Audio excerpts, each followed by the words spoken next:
আব্বা, ও আব্বা, এদিকে এসো, কিছু কথা আছে। কি রে মনি? আব্বা, আমার সে ভিসা চলে এসেছে আব্বা। তা টাকা লাগবে তো, তা টাকার ব্যবস্থা করো।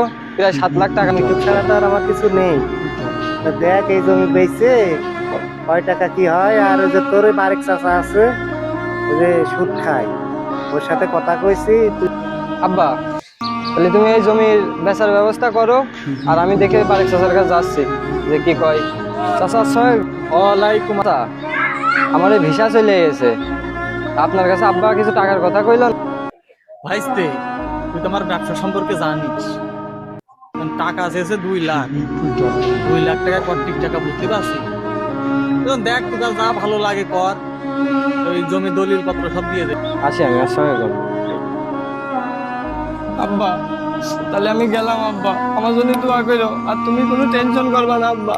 যা বাপ যা, তুই চিন্তা করিস না, যা আল্লাহর উপর ভরসা কর। যা যে তো বলতে ফোন দিতে যা। তুমি খাওয়া দাওয়া করে ঠিক রাখো।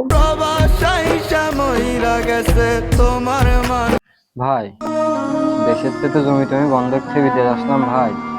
তো যে কাজ দিল ভাই, এই কাজ করে সংসার কিভাবে চালাবানে, মুরব্বী বাপটারে ছেড়ে আসলাম বাংলাদেশে ভাই। কি করবো, কিছু ভেবে পাচ্ছি না ভাই। আচ্ছা তাহলে তুই ওই তারপরে পর কয়দিন তারপরে সিস্টেম করে আমাদের কিন্তু আচ্ছা ভাই, তাহলে কাজে গেলাম ভাই। আমরা কয়দিন আগে বিদেশে এসে এসে কারেন্ট ঝটকে মরে গেল। আব্বার কাছে একটা ফোন দিই। কাকা আসসালামু আলাইকুম। ওয়ালাইকুম আসসালাম। এ বাপ, তোমার তো আমি চিনতে পারলাম না। খালেকের বন্ধু বলছিলাম আলোচনা করতেছি।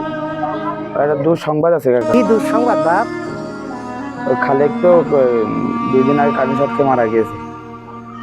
বললা আমার ছেলে মারা গিয়েছে? আল্লাহ, এই জমি জায়গা সুদে মুদে টাকা নিয়ে আমি এখন কি করব? একটাই ছেলে আমার, আমি এখন কি করব? অত মাথায় হাত দিলে হবে না নে। 2 লাখ টাকা নিয়ে আমার কাছ থেকে সুদে 50,000 টাকা লাভ হয়। এই টাকা দাও, তাই আমার জমি রেখে দাও। ভাই, আমার ছেলেটা মারা গিয়েছে, তুই তো ভালোই জানিস। টাকাটা আমি কয়দিন পরে দিচ্ছি তোর। তোর ছেলে মেরে গেছে, আমি কি করবো? 1 সপ্তাহের ভিতরে আমার টাকা দিবি। হাই রে মানুষ, আমি এখন বিপদে রয়েছি, আমার পাশে এসে দাঁড়াবে কিনা। ও আমার কাছে এসে আরো জুলুম করছে টাকার জন্য। এই ধার দিনা করে বিদেশ যে মরেও শান্তি নেই। তাই আমার মতো কেউ আর এই ভুল করবেন না।